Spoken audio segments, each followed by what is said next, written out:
70주년 이제 그 사람으로서는 고희연에 해당될 텐데요. 하나의 그 이야기가 굉장히 중요합니다. 그래서 우리가 익숙하게 혹은 그 언젠가부터 잘못되게 익숙하게 받아들여진 이야기들이 있습니다.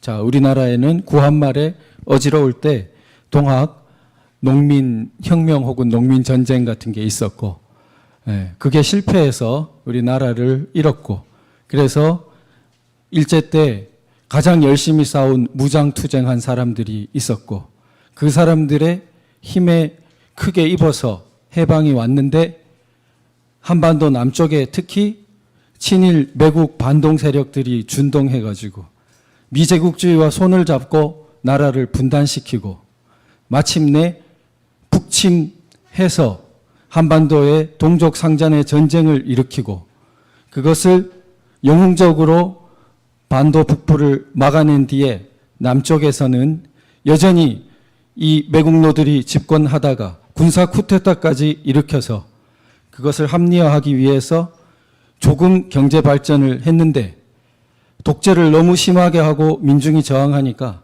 마침내 선량한 시민을 학살하는 5.18까지에 이르렀다. 도저히 용납할 수 없는 역사의 적폐 세력이고 같이 있을 수 없는 세력이다. 이런 이야기가 만연한 것입니다. 이야기라는 것이 굉장히 강력합니다.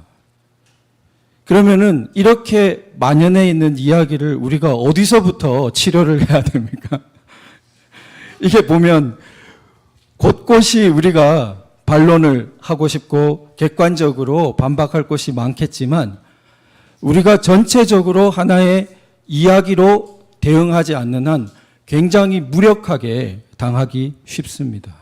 그래서 우리가 이것과 맞서는 진실과 참된 이야기를 어디서부터 시작할까 해서 가장 그 중심점쯤에 해당하는 것이 바로 건국과 재헌입니다.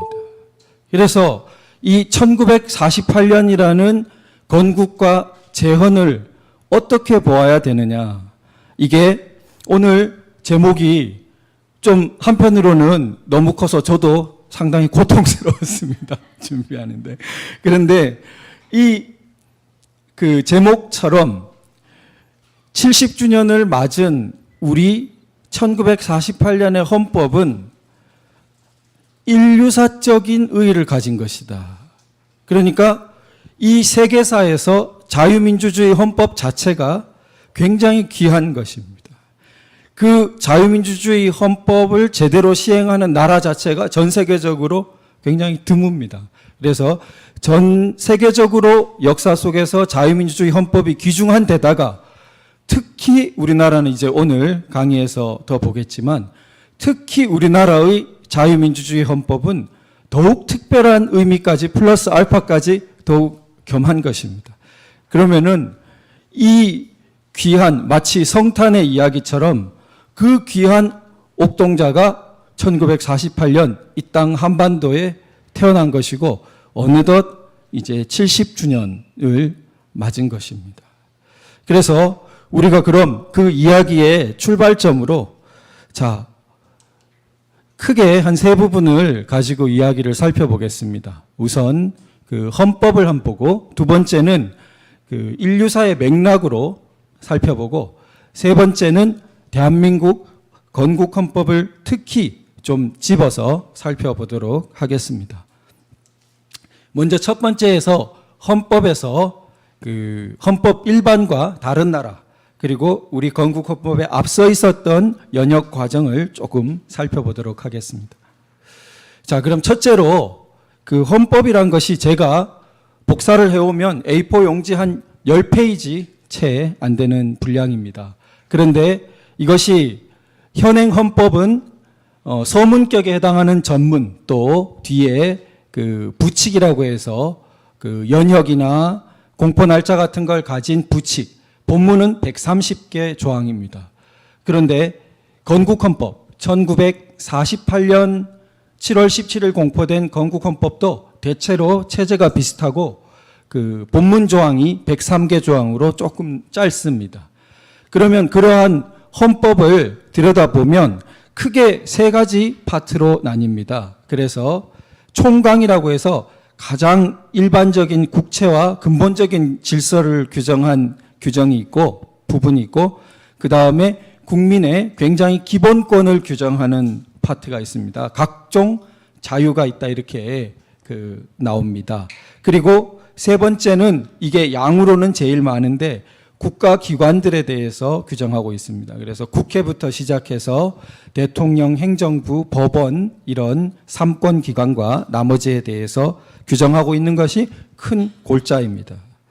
그러면 우리가 건국헌법을 이제 만나보겠습니다.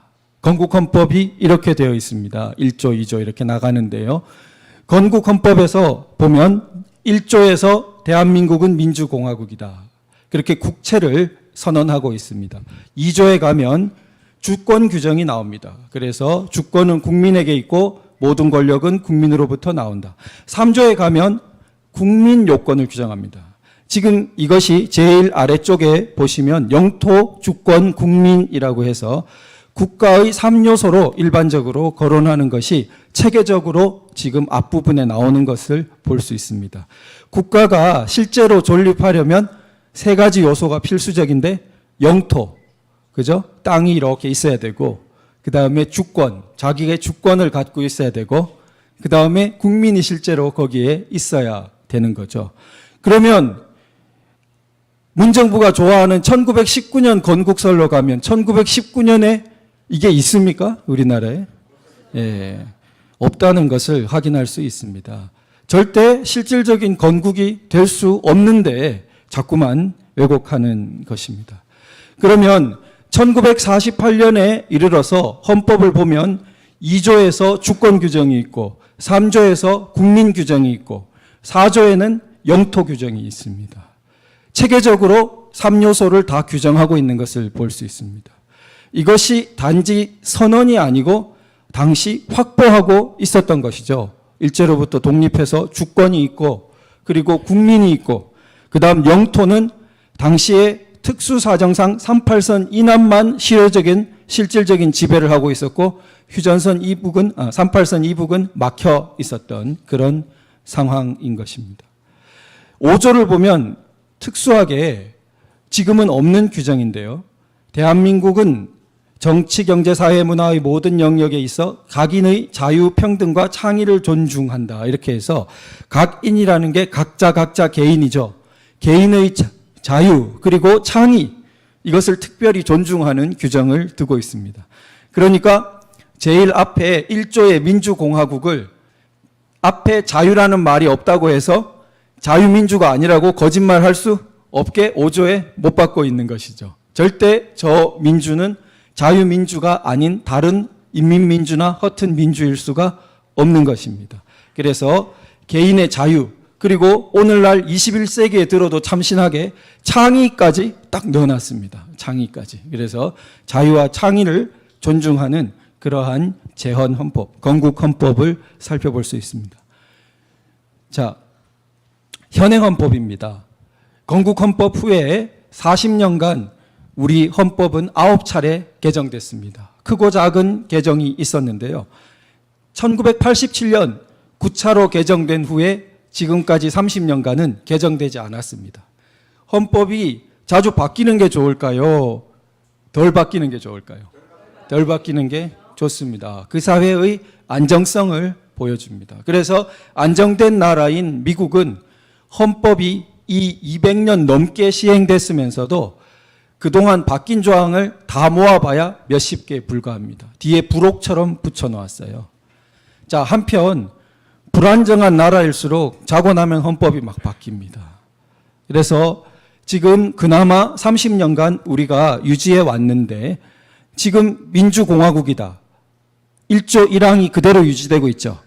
2조에 보시면 1조 2항에 보시면 건국헌법의 2조가 변했다. 그냥 1조 2항으로 갔다. 이렇게 확인할 수 있습니다.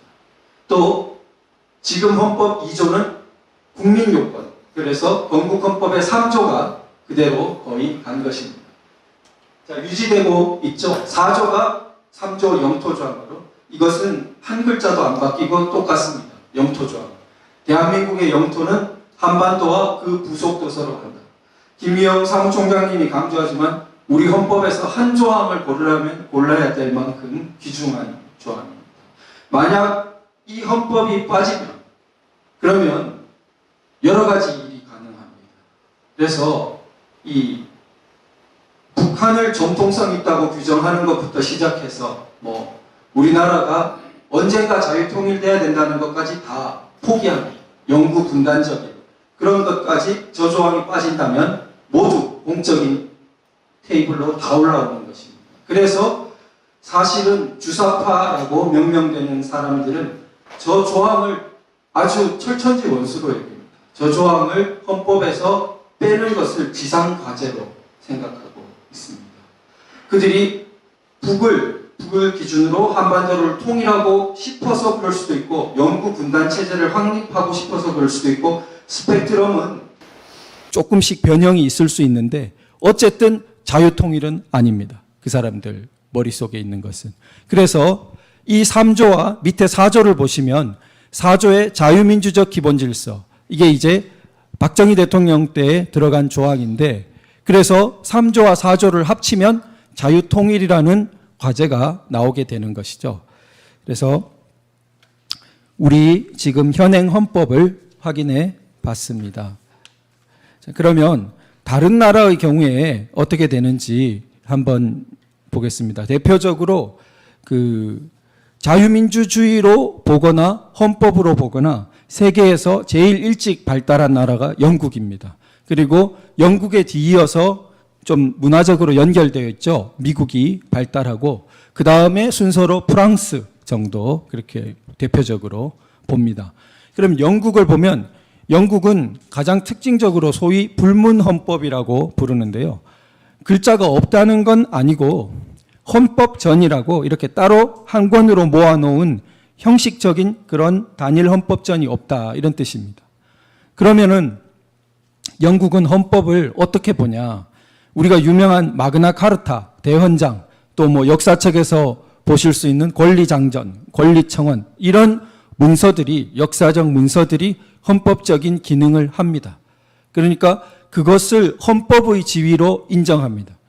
그러니까 사실 지구상에서 너무나 그 독특한 가장 뭐랄까 원조 국가다운 그런 거죠. 수백 년에 걸친 거의 1000년에 가까운 헌법 역사를 가지고 있는 것입니다. 그 수백 년 전 문서들 각각이 그건 거의 고칠 수도 없는 거죠. 그걸 헌법적인 지위를 인정하는 것입니다. 자, 그 다음에 미국은 특히 중요한 것이 향후 영국은 너무나 저게 독특하기 때문에 향후 다른 나라들의 영향을 준 것은 미국의 저 성문 헌법 부분입니다. 그러니까 영국과 달리 미국은 단일 헌법전을 이제 만들게 된 것이죠. 그래서 미국에 이어 프랑스도 만들게 되고 온 세계의 나라들이 이제 각국의 헌법을 제정하게 된 것입니다. 그러면은 미국의 성문 헌법은 주 헌법들이 각각 먼저 있고 저기 1788년은 연방 헌법입니다. 그래서 연방 정부를 구성하는 연방 헌법이 저때 만들어지고 저 연방 헌법이 있고서야 그 다음에 연방 대통령, 초대 워싱턴 대통령이 뽑히게 되고 이렇게 됩니다. 독립전쟁은 저보다 거의 7, 8년 먼저 있는데 그 진통을 겪으면서 연방 헌법은 저때 늦게 생기게 됩니다. 그렇다면 연방 헌법 없이 오늘날 미합중국, US라는 것을 생각할 수 있냐? 없죠. 예. 연방 헌법이 있고서야 연방 정부도 있고 연방 국가로서의 미합중국도 존재하는 것입니다. 사정이 이러한데 우리는 왜 1948년 헌법과 달리 1919년 건국이 자꾸 고집되는 거겠습니까? 이치에 맞지 않죠. 다른 여러 가지 뭐 전문에 이런 구절이 있다. 예를 들어 이승만 대통령이 뒤에 대한민국 뭐 건국 30주년 이런 식으로 이렇게 서명을 하신 게 있다. 이런 거를 자꾸 반개적인 걸 들어서 1919년 건국서를 주장합니다. 하나를 들면 헌법 전문이나 당시 주년 이야기를 이승만 대통령이 하시게 된 건 당시 나름의 좀 특수 사정이 있어서 그렇게 된 것입니다. 그 당시에 우리나라의 해방이 너무 우리나라의 뭐 노력이라기보다는 다른 힘으로 얻어졌다. 이렇게 되면 결국 신탁 통치 같은 게 힘을 얻게 되고 이렇게 되니까 우리나라가 굉장히 기여가 많다는 것을 강조할 필요가 있었고, 또 우리나라가 자체적으로 정통성을 인정받을 어떤 정부나 이런 것도 원래 갖추어져 있었다라고 강조해야만 국제사회에서 이렇게 협상력이나 대우받을 수 있는 게 컸기 때문에 그런 부분이 들어간 것입니다. 이승만 대통령 본인이 진짜 헷갈렸을까? 그럴 수가 없죠. 이분 뭐 너무나 국제법 박사시고 전공자신데, 아까 대학생만 해도 익힐 수 있는 영토 주권 국민이 없는 국가라는 것을 이승만 대통령 머릿속에 생각해서 썼다 있을 수가 없는 이야기입니다. 자, 그러면 미국이 이렇고 그 다음에 이제 프랑스가 그 뒤를 따르게 되죠. 근데 우리 건국 헌법의 앞선 그 스토리를 좀 보면 헌의 6조라는 것을 조금 오늘 새로 들어보신 분도 있을 거예요. 이게 1898년 구한말에 있는 내용입니다. 그런데 1898년이지만 이미 이승만 대통령은 저때 참여하고 있어요. 그러니까 청년 이승만으로서 활동 범위가 굉장히 넓습니다. 이미 구한말 독립협회 만민공동회 운동의 굉장히 주역이에요. 그 당시 청년들이 많이 가담했기 때문에, 그래서 청년 리더격인 분이었습니다. 그래서 당시 독립협회 만민공동회가 오늘날 이 대신빌딩이 있는 곳에서 멀지 않아요. 저 보신각이 있는 그쪽에서 크게 집회를 열었습니다. 사진 보시면은. 그래서 군중이 운집해서 굉장히 큰 집회를 열고 그렇게 했습니다. 이 집회를 열어서 당시 기울어가는 국군에 맞서서 굉장히 자강운동을 벌이고 국민 계몽운동을 막 하고 어떤 탐관 오리들을 성토하고 외국의 이권을 넘기지 말 거를 주장하고 이렇게 됐습니다. 그래서 그 운동이 활발하게 일어난 끝에 저 헌자가 들이다는 거고 의자는 의논하는 거예요. 그러니까 백성들이 왕께 들여가지고 의논을 해서 약정을 맺었어요. 그러니까 굉장히 특이한 것입니다. 백성과 통치 계급, 통치자인 왕이 하나의 서로 의무를 규정한 문서를 만들었어요. 조인을 한 것입니다. 그게 헌의 6조입니다. 만민공동회가 전개되면서 나중에는 관민공동회라고 관까지 참여하게 되거든요. 그 끝에 절정으로 나온 것이 저 헌의 6조입니다. 그래서 저 6조는, 헌의 6조는 일종의 사회계약입니다. 그러니까 사회계약론이라고 서양의 이렇게 정치사상에 아주 중요한 사상으로 치는데, 서양의 사회계약론의 사회계약은 실제로 있었던 사회계약을 적은 것은 아니에요. 생각한 것. 관념적으로 인간의 어떤 자연 상태, 원래의 문명국가를 이루기 전의 상태를 생각하고 논의를 한 것이 사회계약론입니다. 그런데 우리나라의 지금 헌의 6조는 실제로 있었던 일이에요. 실제적으로, 경험적으로, 역사적으로 있었던 사회계약이에요. 백성과 최고 통치자 사이에 계약을 맺은 것입니다. 서로 의무를 정한 거예요. 그래서 서로 의무를 정한 거에 예를 들어 이권을 함부로 넘기면 안 된다. 외국에. 그 다음에 예산을 공개한다. 이런 것을 정하고, 한편으로 백성은 충성을 맹세하는 것입니다. 믿을 신자와 신의를 지키기로 그렇게 한 것입니다. 그런데 그게 잘 됐으면 어떻게 됐을까요? 그게 입헌군주제적인 모습으로 발전하게 되고, 일본은 명치유신을 통해서 입헌군주제적인 모습으로 이제 나아가게 되는데, 명치유신과 통하는 구절도 여기에 들어있고 그렇습니다. 믿을 신자 같은 부분이. 그런데 우리는 지금 대한국제라고 저기 1년 뒤에 바로 직후에 고종 황제의 마음이 변해버렸어요. 그래서 입헌군주제적인 저리로 따라가지 않고 완전히 옛날보다 더 무시무시한 전제군주제로 선포해버렸어요. 그게 대한국제입니다. 어느 정도냐 하면 대한국제는 1조에서 대한제국의 정치는 전제정치니라 이렇게 규정을 해버려요. 전제정치는 황제가 마음대로 하는 정치를 전제정치라고 해요. 누구도 터치할 수 없는.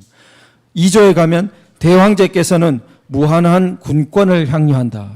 그게 2조예요. 이 군권이 군대가 아니고 임금 군자 군권이에요. 그래서 무한한 임금의 권리를 향유한다. 이렇게 완전히 헌의 6조에서 바뀌어버렸죠. 그래서 이게 깨져버립니다.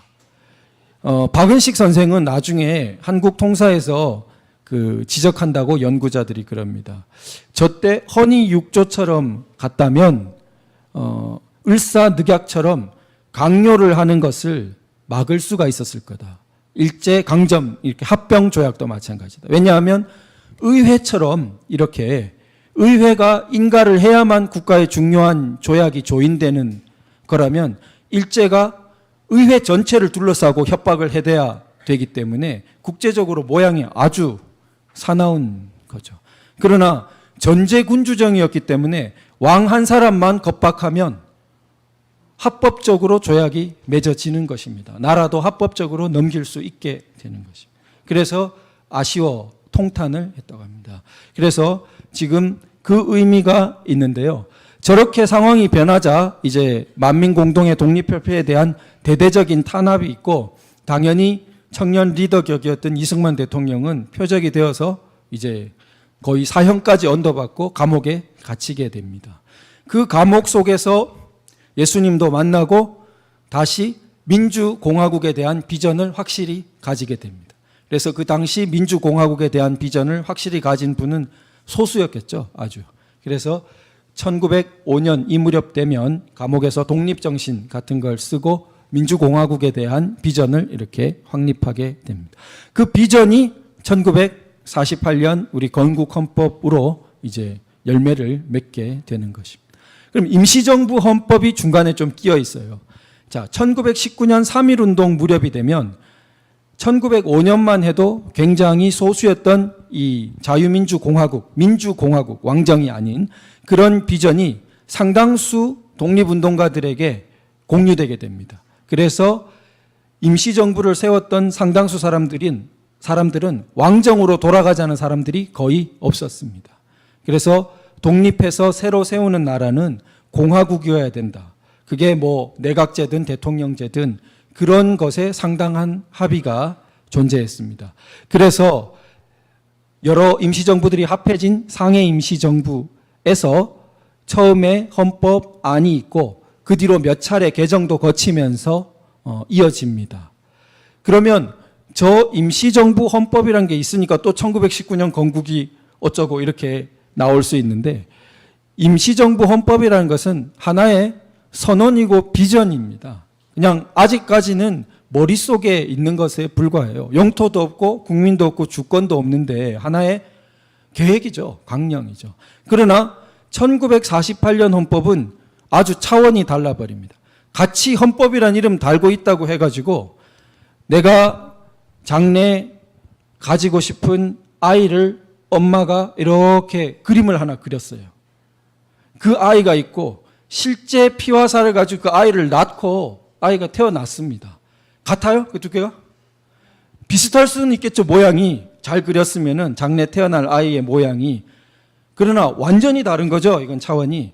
마치 그 정도로 엄청나게 차원이 다른 것입니다. 그러니까 저 헌법 안에 들어있는 내용이 이어지는 부분도 꽤 있어요. 공화국을 규정한 것이 이어진다든지 여러 가지 뭐 이념을 규정한 것이 이어지는 것이 있지만 그런 이어지는 걸 가지고 실질적인 어떤 국가의 건국을 논하는 것은 전혀 어불성설이다. 이렇게 되는 것입니다.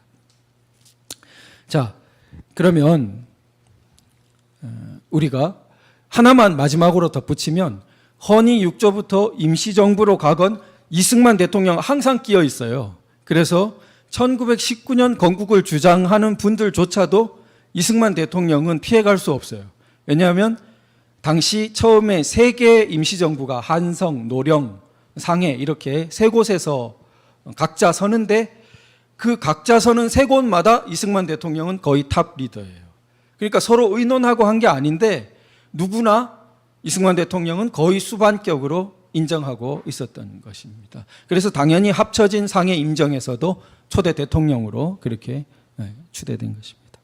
자, 그 다음에 우리가 이제 우리나라 이야기를 이 정도 하고 두 번째 본론인 자, 오늘의 문제적인 이제 인류사의 맥락에서 본 자유민주주의 헌법.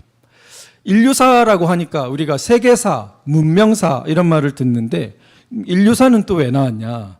인류사가 조금 더 폭넓게 본 것이라고 보면 되겠습니다. 그래서 특히 이런 책이 베스트셀러가 되기 어려운데 지금 현재 대형 문고에 저 사피엔스라는 책이 굉장히 베스트셀러가 되어 있는 걸 확인했어요. 근데 유태인 저자인데요. 유발 하랄이라는 그 저자가 상당히 잘 쓴 책으로 보입니다. 그래서 저 책이 소위 인류사라는 것을 이제 다뤘습니다. 그러니까 오늘날 글로벌 이런 세계화된 시대에서 사실 우리가 어떤 세계 전체에 대한 식견을 좀 갖고 싶은데 그런 책이 마땅치 않은데 이제 저 책이 좀 나와서 사람들에게 호응을 얻은 것 같습니다. 그러나 조심해야 될 건 저 책은 우리 교회 입장에서 볼 때는 상당히 좀 무신론 책이에요. 그런데 유태인임에도 불구하고 이 분 관점은 이 교회 입장에서 쓴 건 아니에요. 그런데 어떻게 보면 마지막 결론부에 가면 이 책의 짝이 되는 책이 호모 데우스입니다. 신적인 인간이죠. 근데 이 사람이 분석한 거는 이 근대 문명이 나아가면 마치 불멸에 이렇게 막 사이보그처럼 그런 걸 지향하게 된다. 인간 지금 기계 문명이 그런 것을 쓰고 있습니다. 미래 전망으로. 그런데 그걸 밝은 유토피아로 그리고 있지 않아요. 그러니까 그게 굉장히 문제가 많은 그러나 답이 잘 안 나오고 있는 그런 상황으로 그립니다. 그러니까 이 사람이 의도적으로 그냥 책 집필을 위해서 이런 관점을 택했을 수도 있다는 생각도 해봅니다. 그 굉장히 어려운 건데 소설가가 흔히 그렇게 하죠. 소설가는 자기 1인칭 자기 경험을 쓸 때도 있지만 제가 마치 젊은 여주인공처럼 돼가지고 막 이렇게 여주인공인 마냥 쓰기도 하죠. 그게 소설가의 집필 능력이죠.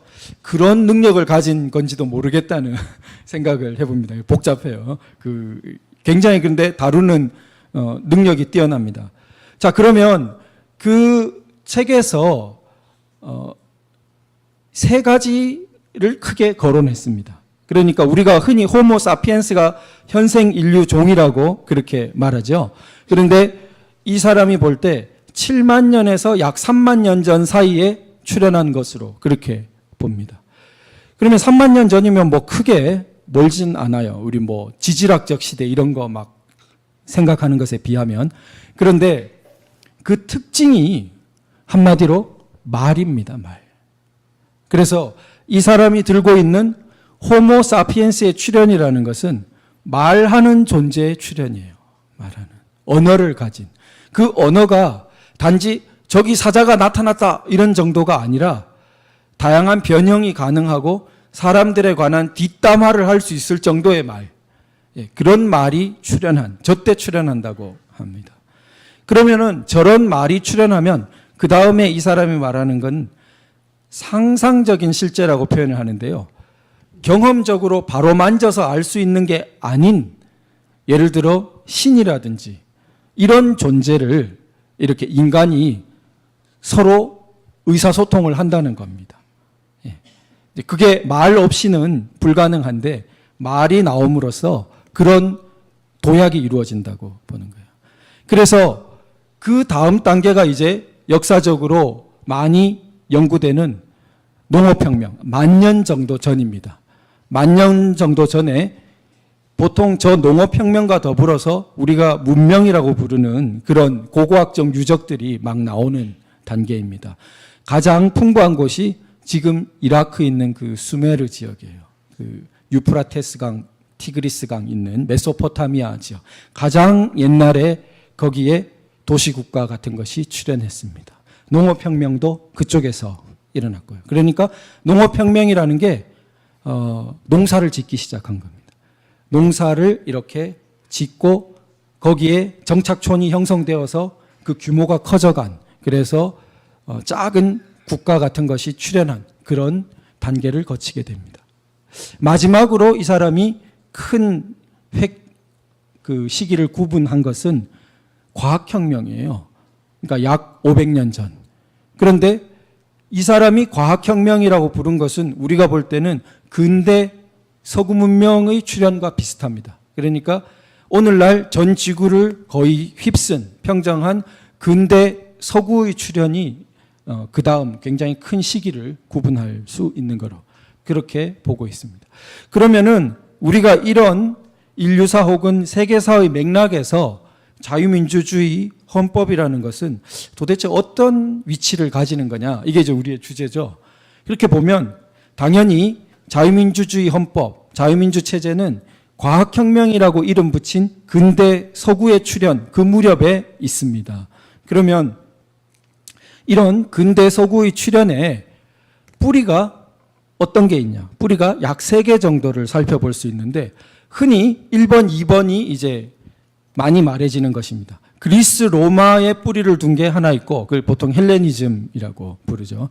그 다음에 유대 그리스도교적 전통, 이게 이제 이어지죠. 유대교에서 그리스도교로 이어지는 저 전통이 있는데 헤브라이즘이라고 보통 부릅니다. 그래서 근대 서구를 낳은 2개의 뿌리는 1번, 2번이 합쳐져서 낳은 것으로. 그런데 우리가 정치 체제에 관심을 갖고 보면 3번을 좀 주목하게 됩니다. 이게 특히 영국에서 벌어진 일입니다. 영국의 주된 그 사람들은 게르만족에 속해요. 여러 사람, 게르만족에 뭐 여러 부족이, 앵글로족도 있고 섹슨족도 있고 막 섞였지만 주된 뿌리가 게르만족입니다. 게르만족이 굉장히 큽니다. 그러니까 저 그리스 로마 세계가 붕괴하고 중세가 시작될 때 게르만족이 대이동했다 그러죠. 그래서 대이동해서 유럽, 프랑스라든지 독일 이런 쪽을 다 차지하는데 이제 영국까지도 가는 거죠. 그 게르만족의 사람들이 그러면 나중에 근대 서구 문명을 일으키는 그런 사람들이에요. 그 유럽 사람들이. 밑에 그리스 로마 사람들이 일으킨 게 아니고 인종적으로는 게르만 사람들이 영국에서 이제 근대 서구 문명을 일으키는 거죠. 자유민주주의도 그렇고. 그러면 자기들 게르만적인 것은 거기에 보탠 게 없냐는 질문이 가능합니다.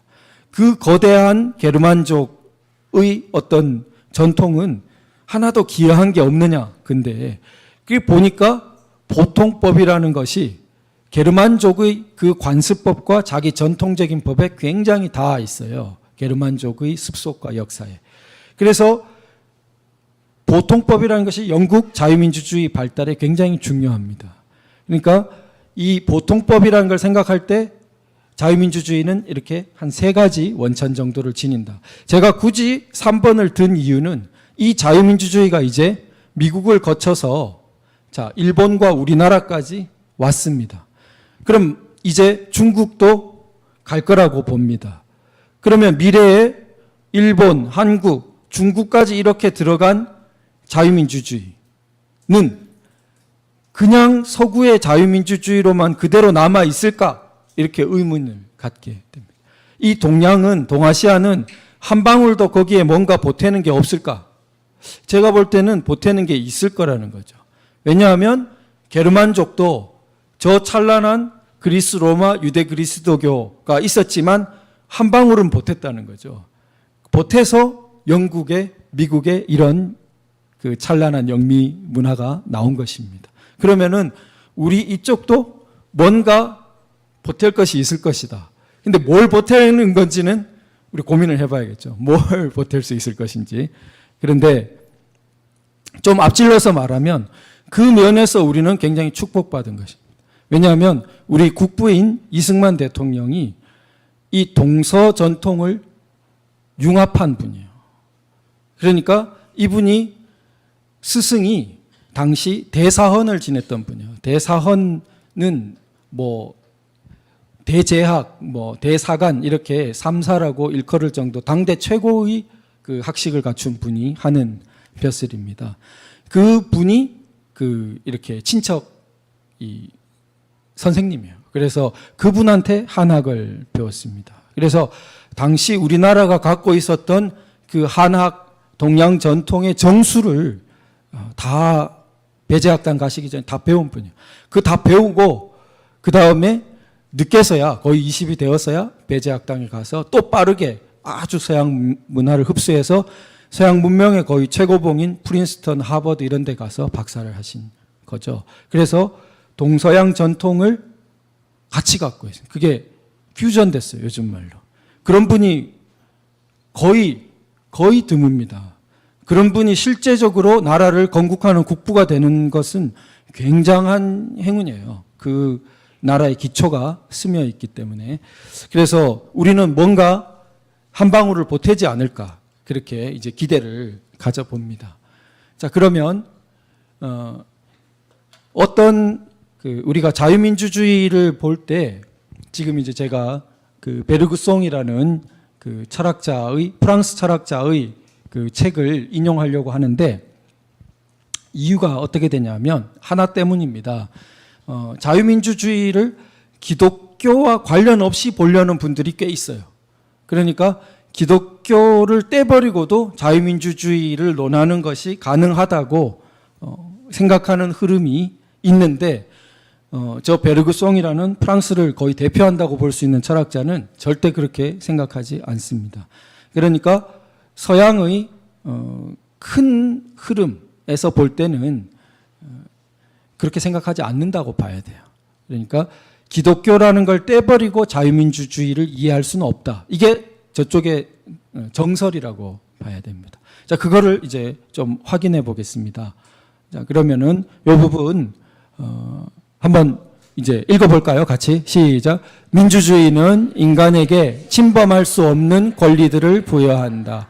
이 권리는 침범당하지 않기 위해 모든 사람에게 변치 않고 의무에 충실하기를 요구한다. 좀 끊어볼까요?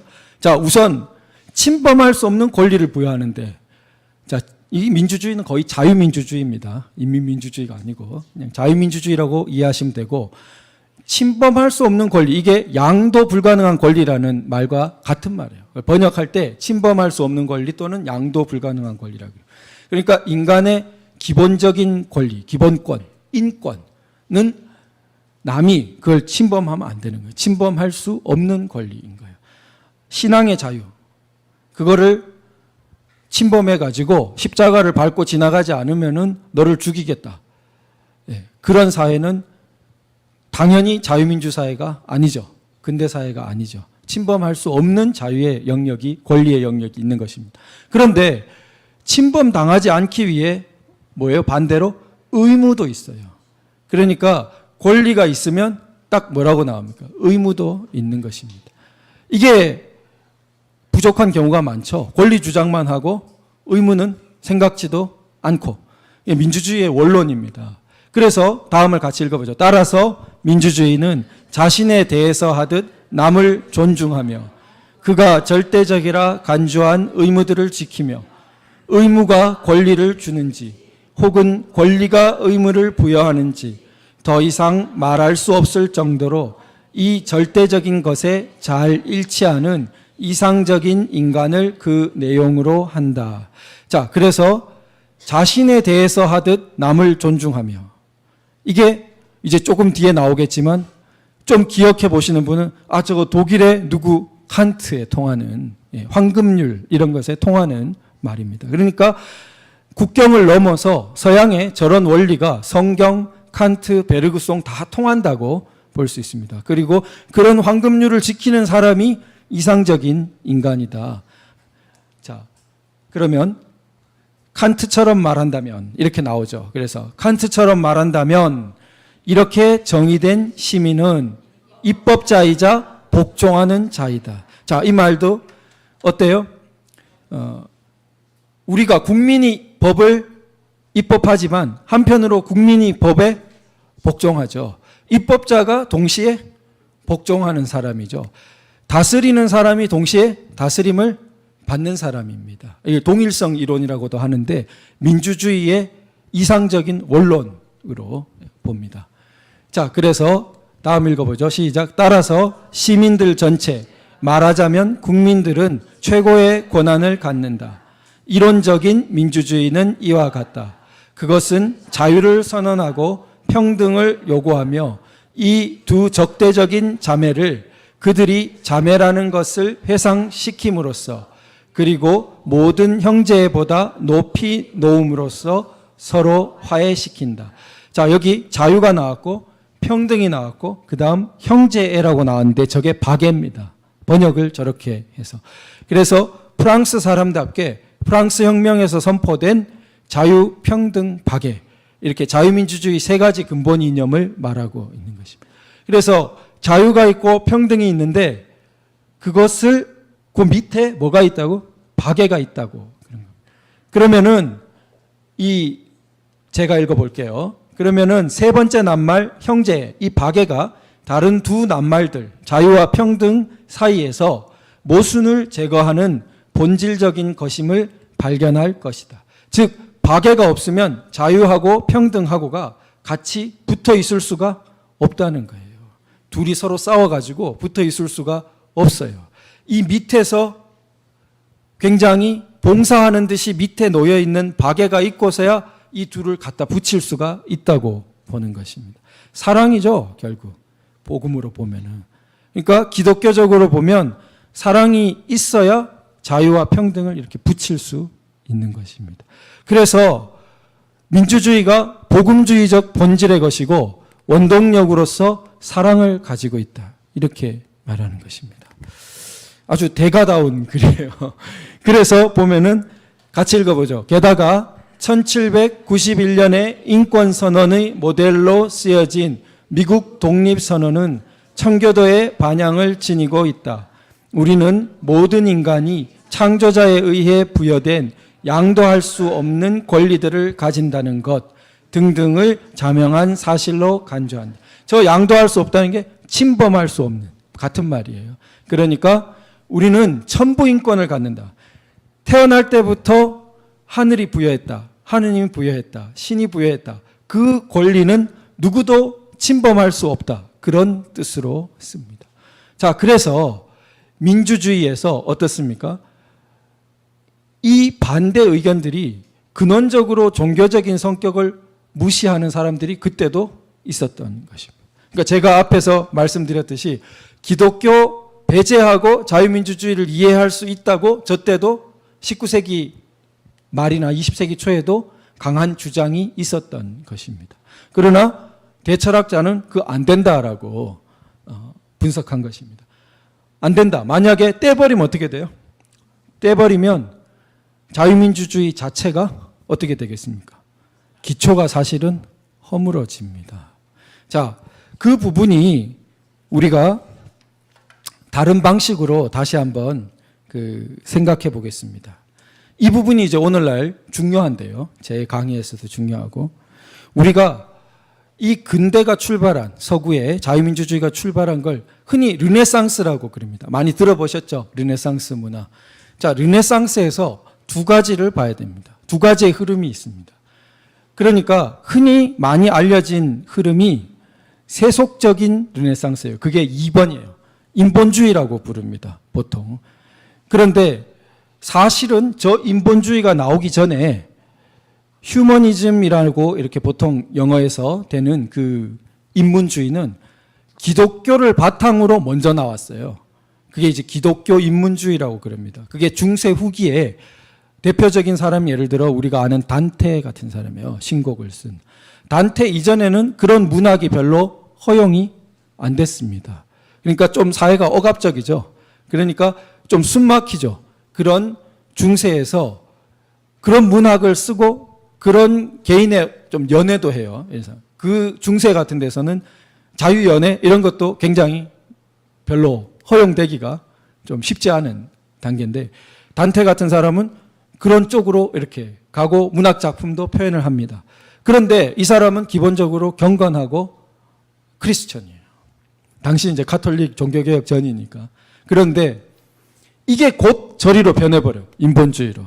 그래서 한 몇십 년이 지나면 단테의 굉장히 동지처럼 여기는 단테 후배죠. 한 30년 지난 단테 숭배자에 가까운 단테 평전을 쓴 보카치오 같은 사람은 완전히 마치 그 성체 모독 이런 거 하는 사람처럼 완전히 그냥 종교 모독하는 거로 글을 막 채웁니다. 데카메론 같은 걸 보면은. 그런 사람이 출연해서 르네상스의 주류가 저런 식으로 흘러가요. 그러니까 그냥 보면 종교는 거의 지워지고 인본주의만 남은 것처럼 흘러가는데 사실은 안 죽어요. 왜냐하면 뿌리가 거기이기 때문에. 그러니까 나중에 종교개혁이라든지 청교도 혁명이라든지 미국 독립선언이라든지 이런 식으로 계속 이 기독교 인문주의, 기독교 휴머니즘의 뿌리가 근대에 연면이 흘러서 펜스 부통령 같은 사람도 나오게 되는 것입니다. 기독교 복음주의 세력이 미국의 강력한 정치 세력으로 여전히 등장하게 되는 것입니다. 죽지 않은 것입니다. 그래서 이 두 흐름이 같이 이렇게 흘러가고 있습니다. 그런데 아까 말한 이 하라리 사피엔스 책에는 이렇게 소개해요. 근대 서구를 한마디로 인본주의라고 그 사람도 부릅니다. 인본주의라고. 분석하는데 인본주의가 세 가지 분파로 나뉘었다고 그래요. 그래서 자유주의, 공산주의, 나치즘 이런 세 가지 발전을 보였다. 지금 남은 것은 자유주의만 남았다 이렇게 그래요. 공산주의가 많이 무너졌고 그 다음에 나치즘도 2차 대전 때 꺾였고 그런데 그 사람이 말하는 자유주의는 세속적 합리주의, 기독교 아닌 자유주의를 주로 말합니다. 그러니까 저 합리주의가 사실은 자유주의의 다가 아니에요. 그러니까 자유민주주의의 그 두 개가 섞여 있다고 보면 됩니다. 그러니까 미국에도 보면 복음주의적인 정치 세력도 있고 그렇지 않은 좀 세속적 합리주의 계열의 정치 세력도 있고 같이 그러나 미국 헌법은 존중한다고 얘기를 하게 되는 것입니다. 그런데 그 사람에게서 그 공산주의, 저게 왜 인본주의냐? 그러면 그래서 물론 무신론으로 가서 그렇게 되기도 하죠. 그런데 그 공산주의가 말하는 인간은 개인 인간이 아닌 거죠. 인간 집단입니다. 인간 전체를 말하기도 하고 그러한 그 인간 중심주의예요. 인본주의라는 게. 그래서 모든 기준이 인간을 기준으로 그렇게 가게 됩니다.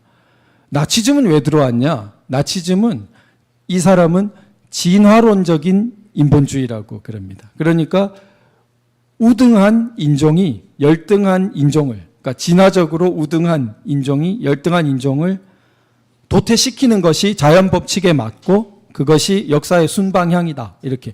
그런데 이게 지금 기계 문명의 발전과 더불어서 변형된 양식으로 나타날 수 있다고 이제 약간 공상과학 같은 이야기도 합니다. 뭐 실리콘밸리 같은 데는 그런 연구를 많이 하는 것 같아요. 그러니까 칩 같은 거 여러 개 달아가지고 수명이 엄청 길어지는 겁니다. 그래서 그렇게 긴 수명을 누리는 사람이 생기니까 마치 생물학적으로 예전의 경제적인 계층 차별과는 차원이 다른 거죠. 100세, 150세 가는 부류의 사람들이 있고 그 사람들은 사고가 아니면 거의 그 수명을 전에 죽지 않는. 근데 그 경제적으로 그게 안 되는 그런 갈등을 미리 좀 이렇게 예견도 합니다. 그러니까 새로운 저런 그 인종주의가 나타날 수도 있다. 자, 그런데 어쨌든 이러한 인본주의의 세 분파에서 미래에 대한 뾰족한 답이 나오냐? 답이 안 나온다고 그래요, 이 사람도. 자유주의, 인본주의조차도 이 사람이 생각하는 자유주의, 인본주의는 개인이에요. 개인이 기준이에요. 근데 개인이 기준이 좀 통일이 되면 좋겠는데 개인의 기준이 통일이 안 돼요. 그래서 대표적으로 동성애를 자기 개인 취향으로 주장하면서 내가 하는데 내 취향인데 이렇게 나오게 되는데 저 자유주의로 그게 소화가 안 되죠. 해결이 안 됩니다. 자, 그래서 우리가 이 밑에를 먼저 보겠습니다. 저 과학 연구라고 되어 있는 부분 있죠. 이 사람이 말하는 과학 연구를 보면은 아까 전에 과학 혁명이 서구에서 일어났죠. 그러면은 어떤 양상을 보이냐면 과학 연구를 통해서 굉장히 힘이 생겨요. 그러면은 그 힘과 자원을 가지고 다시 과학으로 투자됩니다. 그렇게 매개하는 것이 정치, 경제, 제도가 이렇게 매개를 하게 되는 거죠. 이게 자꾸 뺑뺑 돌면서 강력한 곳은 더욱 강력해지는 그러한 서구 근대를 낳았다고 보는 겁니다. 그런데 우리가 보다 좀 익숙한 것은 이 위의 삼각형을 생각할 수 있습니다. 저게 정치, 경제, 법이에요. 삼각형이. 그러면 정치, 경제, 법이 서로 영향을 준다. 이것은 상식적이죠. 그런데 우리가 탄핵 때를 생각해 보면은 탄핵 때 뭐가 먼저 무너졌냐? 법치주의가 먼저 손상을 받습니다. 그러니까 그 다음엔 어떻게 돼요? 자꾸 독재를 해요. 자유민주 정치 체제가 영향을 받죠. 그리고 그 다음에 어떻게 됩니까? 경제 체제에서 자꾸 자유시장이 아니라 소유권도 침해하고 자유시장도 억압하는 쪽으로 자꾸 흘러가게 됩니다. 악순환이 돼요. 그런데 서구에서도 그렇고 우리나라도 그렇고 발전하는 모델이 될 때는 이 세 개가 같이 발전합니다. 그래서 법치가 발전하고 자유민주 정치 체제도 발전하고 그 다음에 시장 경제도 발전하는. 저 시장이라고만 썼는데 사유재산권도 굉장히 앞에 적어야 됩니다. 요즘 그거를 강조해야 되겠어요. 시장 경제라고만 하니까 중국도 자꾸 시장 경제로 생각해요. 그러나 사유재산권이 있는 것이 진정한 시장 경제입니다. 그래서 사유재산권과 시장 경제 이렇게 봐야 되겠습니다. 그런데 중간이 지금 저 삼각형의 중간이 비었죠. 거기가 중요합니다. 저 중간에 뭐가 들어있을까? 사실은 저 중간에 것이 없으면 이 선순환 혹은 악순환이 결국 결정하는 것도 중간이에요. 중간이 없으면 악순환으로 빠질 수도 있고. 그럼 뭐가 중간에 있냐? 대표적으로 제가 볼 땐 교회 같은 것이 그 중간에 있습니다. 교회라든지 교육 이런 것이 저 중간에 들어있는 거예요.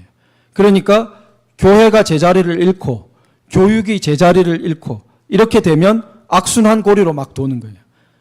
그러니까 세상에 미국이라 하더라도 자 지금 동성애 몸살을 앓습니다.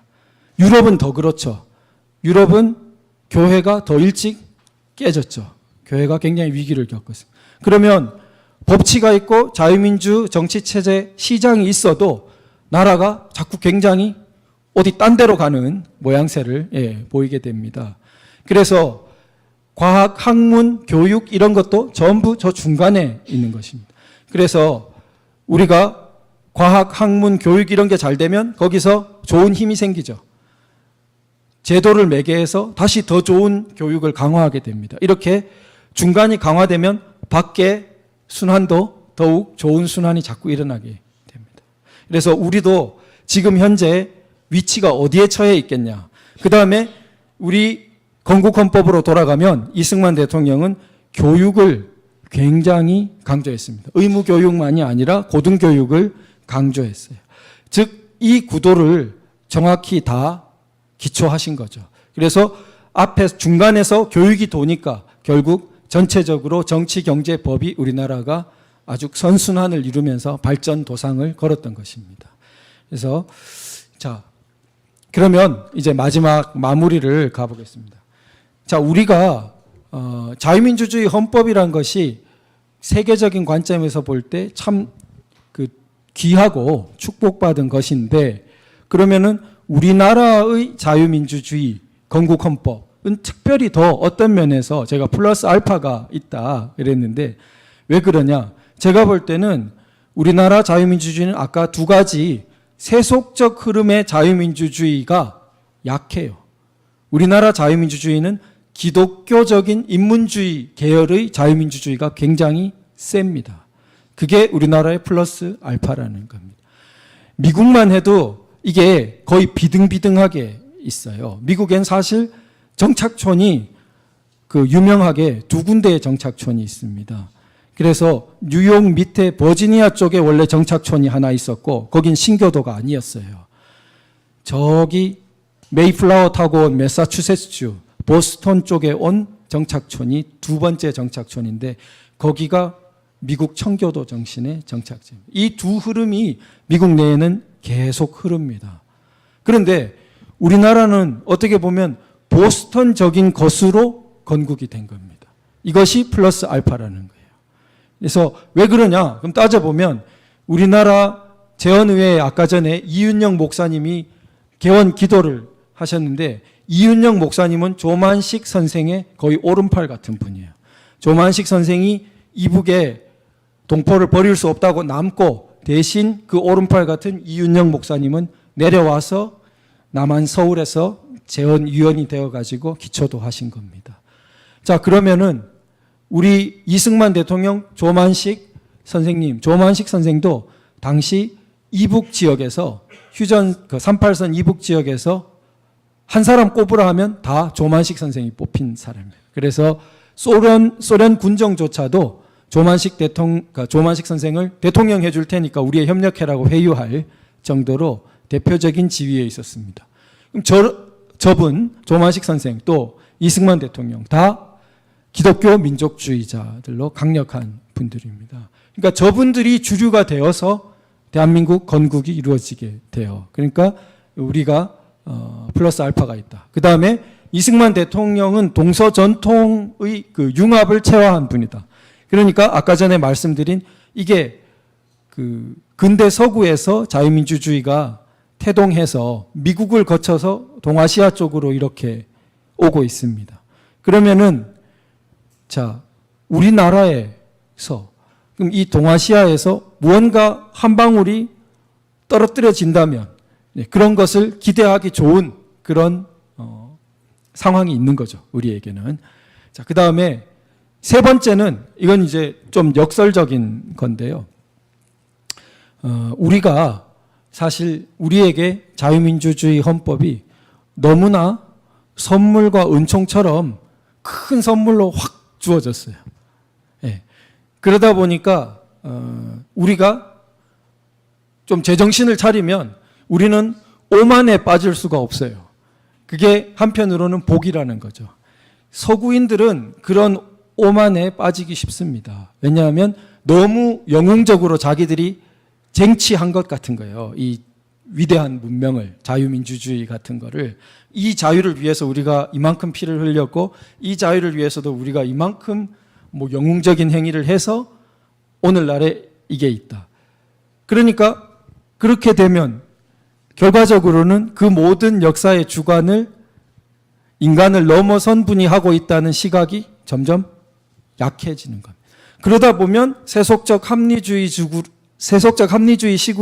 자유민주주의를 해석하게 됩니다. 그렇게 되면 유권자들이 생각하는 대로 가야 돼요. 소비자들이 생각하는 대로가 최종 기준이 되어버리는 거예요. 그거 아닙니다. 소비자가 생각하는 대로가 최종 기준이 되고 유권자들이 생각하는 대로가 최종 기준이 되어버리면은 그게 아까 전에 말한 세속적 인본주의의 길이에요. 유권자들이 생각하는 것은 중요하죠. 중요하지만 그들의 생각이 궁극적이고 최종적인 기준이 아니죠.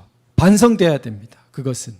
그래서 반성되게 하는 것으로 헌법도 존재합니다. 헌법은 그래서 쉽게 못 바꾸도록 해놓았죠. 그래서 헌법도 있고 교회도 있고 학문도 있고 여러 가지 사회의 장치들이 그냥 즉각적으로 생각하는 대로가 궁극 기준이 안 되도록 견제를 하도록 하고 있습니다. 그래서 그렇게 되려면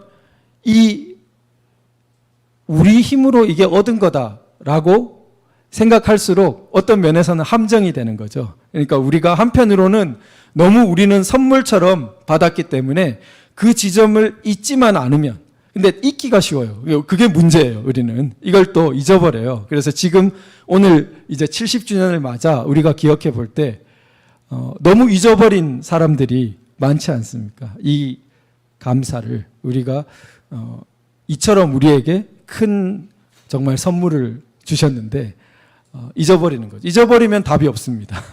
잊어버리지만 않으면 이렇게 큰 선물이 우리에게 우리 행위가 아니라 주어졌다. 마치 성경적인 진리 같죠. 우리 행위로 얻은 게 아니고 우리 값으로 얻은 게 아니에요. 마치 하느님이 우리를 사듯이 그렇게 주어진 겁니다. 우리에게 자유민주주의는. 대신 그렇게 주셨기 때문에 이제 우리가 마지막에 이승만 대통령의 그 평생 간직하셨던 구절을 저도 새롭게 보게 됐습니다. 다시 한번 같이 읽어볼까요? 시작. 그리스도께서 우리에게 자유를 주셨으니 그러므로 굳게 서서 다시는 노예의 멍에를 매지 말라. 이 강의를 준비하면서 보니까 뭐가 와닿았냐? 주셨으니가 와닿은 거예요. 우리가 쟁취했으니가 아니죠. 우리가 얻었으니. 주셨다요. 주셨어요. 근데 주시고 난 다음에 우린 뭘 해야 돼요? 굳게 서서. 예. 우리가 해야 되는 건 굳게 서서. 그래서 이게 우리한테 한반도에 너무나 전형적으로 나타난 게 축복이라는 겁니다. 우리는 얻은 게 우리가 따낸 게 아니고 주셨어요. 그런데 우리는 뭐 해야 되는 게 있어. 뭐예요? 굳게 서야 돼요. 굳게. 굳게 서지 않으면 어떻게 돼요? 노예의 멍에를 맨다 했어요. 예. 그래서 저 구절이 다시 한번 마음에 와닿았습니다. 이상으로 부족한 강의를 마치도록 하겠습니다. 감사합니다.